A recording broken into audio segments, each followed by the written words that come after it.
Hello and welcome back to our cottage garden. It's time for our February tour now, and you can see the weather is a bit grey, a bit miserable to be honest.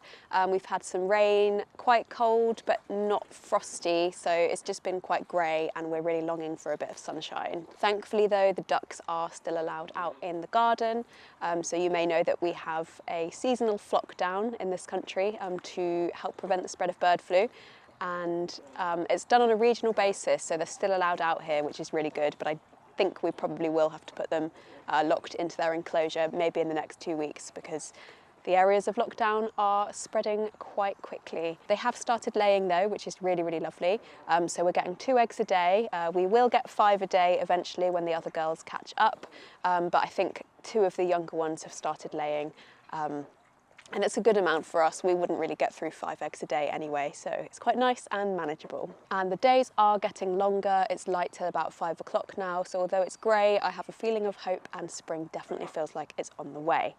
And it's just a couple of weeks now until book launch, so be sure to check out the link in the video description if you'd like to order a copy. While we're in the early days of the year, I'm thinking about building up my skills in the garden for the year ahead, and if you're thinking about building up some skills in the garden or any other creative practice too, you might be interested in today's sponsor, which is Craftsy. Craftsy is your online resource for all things creative. They have tutorials and lessons for so many creative projects, including sewing, knitting, arts, gardening and baking. I've been following a few courses on cooking so that I can better preserve the things that I harvest from the garden. So far I've learned how to make chutney and jam so that when plum and tomato season comes around I can preserve those for longer.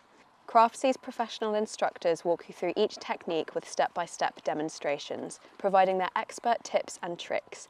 Members can also attend live events where you can engage with instructors and learn new skills in real time. You can even connect with fellow makers and DIY lovers to ask questions and share your creations and stay inspired. There's something immensely satisfying about making something from scratch with your own 2 hands, and Craftsy is the perfect companion to help you learn a new skill. They're always creating new classes to keep you coming back for more and to help you stay inspired. The first 1,000 of you to click the link in the video description will get a full year of premium membership to Craftsy for only $1.49, valid for new members only.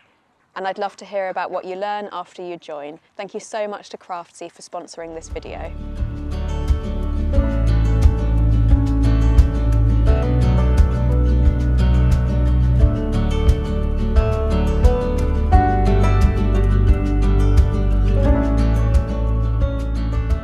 The highlight of our February garden is of course the Hellebores, which I'm really excited to share with you today, and I have added a few new plants already. The new plants are the ones you can see around me, and they are from the Gold collection, and thankfully these are all named varieties, so if you do feel particularly inspired by any of them, I can share with you which plant is which. But I love these. They're soft pink colours, they flower really, really early. Some of them flower in November and they're just starting to go over now. A few of them are slightly later, but they're incredible. I am obsessed with them. So we have, of course, Lulu, which is my favourite hellebore. It's a soft pink colour, flowers really nice and early, and it's just going over now. But there's something about the colour of that one for me. The soft pink in contrast to that creamy yellow in the middle is really beautiful. We also have Liara, which is a softer coloured white and very soft pink hellebore, which you can see to the left of me. It's a smaller plant that I added, again, just starting to go over now, but really, really beautiful and delicate colours on that one. I've also added a hellebore called Lola, which is quite similar to Liara but has a kind of darker pink colour on the back of the flowers. I think that one's closer to the house. And then to the right of me, I've added 2 new nice big plants. There's one called Katie, which is a darker pink. I think it's a really lovely striking colour, and the outside of the petals are a darker pink, and then it fades into almost a greenish kind of hue in the centre of the flower. And then we also have Rosetta, which is a lovely pale pink hellebore. But I'm really, really pleased with all of these plants. I'm trying to organise the garden so that I've got my Ashwood Evolution hybrids closer to the house, and then up here I've got my Gold Collection hellebores, so there's kind of some similarities in the way they look and also the flowering time. I find that the Gold Collection hellebores in particular are a really generous plant for helping you get through winter because they flower for probably 3 months, a lot of them. So they start at the very beginning of winter and help carry you through the greyest months with a lovely pop of colour. Because we are getting through into the middle of February now as well, the Ashwood Evolution hybrids and Ashwood hybrids are in flower and they're looking really, really lovely. Most plants I added only a year ago, so they're really small, but they have given us 1 or 2 flowers per plant. So I will gather those up in a bowl in a minute so that we can appreciate them. And I love floating them in water. It's a really good way to appreciate the flowers because they can have a tendency to nod over a little bit, and if you display them upright on a table you can really get a good look at them and they look stunning when you mix all of those colours together.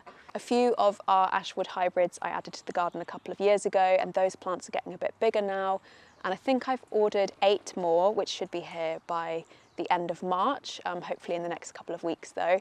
And once I've got those in the ground, I think I'm where I want to be with my hellebores. I don't want too many, so I'm going to focus more on growing them on and keeping them nice and healthy, and then eventually they should be big enough that I can divide them, spread them around the garden, and then eventually share them with friends as well, which feels like the ultimate reward after you've grown a plant from a tiny pot. Underneath the hybrid hellebores that I'm growing closer to the house, I've also been growing some bunches of snowdrops, and these are just the common snowdrop, which is G. nivalis, and they're coming along really well. I think I've been growing them for about 4 years now, and each year they look a little bit better. They're still not carpeting the ground in the way that I want them to, but it does get better every year, and I still think they're really, really lovely. I do also have a double petaled snowdrop in the mix somewhere, which is G. nivalis floripleno, but I'm not really a snowdrop collector as such. I just think they're a lovely plant, and I hope to have lots of the common one as a nice backdrop for the hellebores.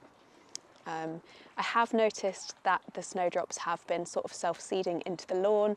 I think it probably takes a good few years for this to happen, but ants help with the seed dispersal, which is really amazing, and it's quite nice to see where the plants would choose to be in the garden naturally rather than where I've placed them, and I will let them continue to naturalise there. Maybe one day we'll end up with loads of them in the grass. But now let's go and gather some hellebores to display in this bowl.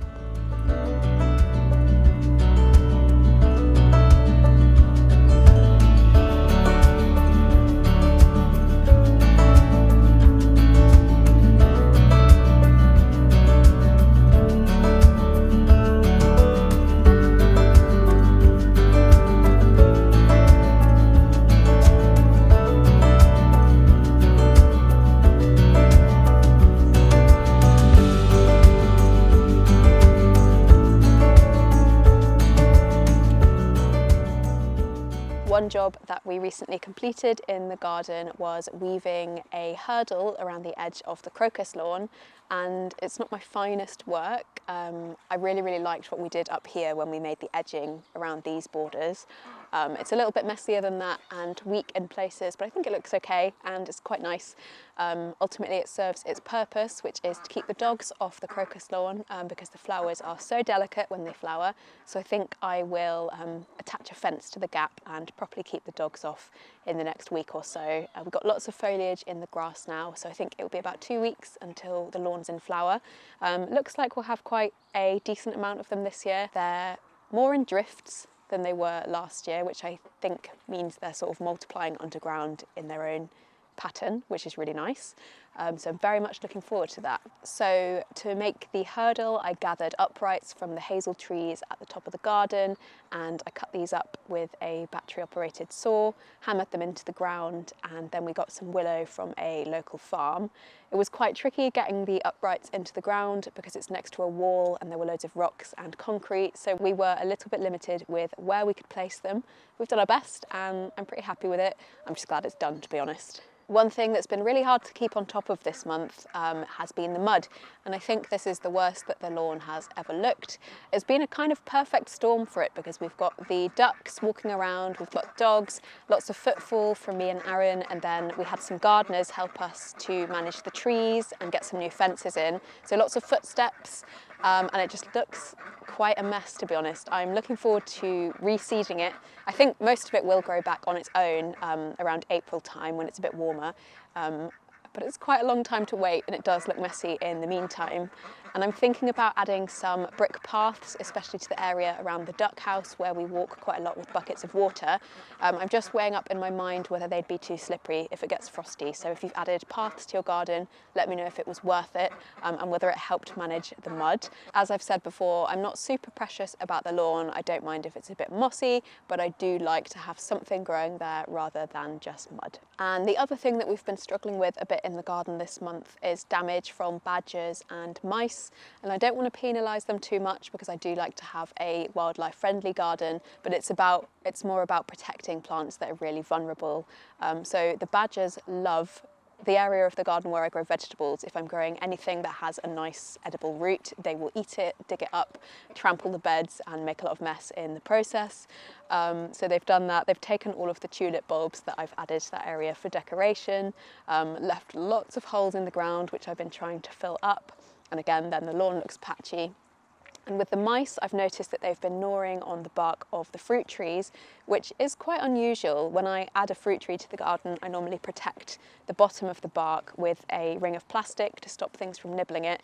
But it's the older fruit trees that they've been going for, and they have completely broken the bark around the base of my fig tree, which is a shame because it means the tree is very likely to die. So I'm going to try and do a graft with some of the growth from the top of the tree to bridge over the damaged area. It's not something I've done before, so if you've done that, please let me know if you've got any advice. I'll give it a go because I think if I don't do it, the tree's going to die anyway, so there's a chance I can save it. But it is unusual because that tree's been here for years, it's quite well established, and it wasn't something that I expected them to go for. I thought they'd maybe go for the younger apple trees, which have a really small circumference on the main branches. But I think I will try and do a bit more protecting of the trees up there and maybe add some mesh around the base of all of the fruit trees just to be safe. Next month I'm going to start seed sowing. I'm not going to rush, I'm just going to do it gradually as the temperatures in the garden warm up naturally.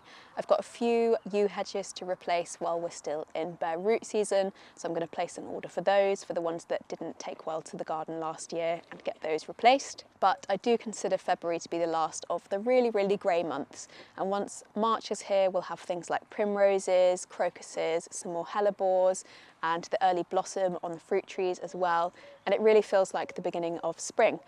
So next time we show you around, it should be much more colourful, hopefully a bit warmer, but well done for getting through those really miserable months of the year. Please remember to like, comment and subscribe if you enjoy these videos, and we'll see you next month for another garden tour.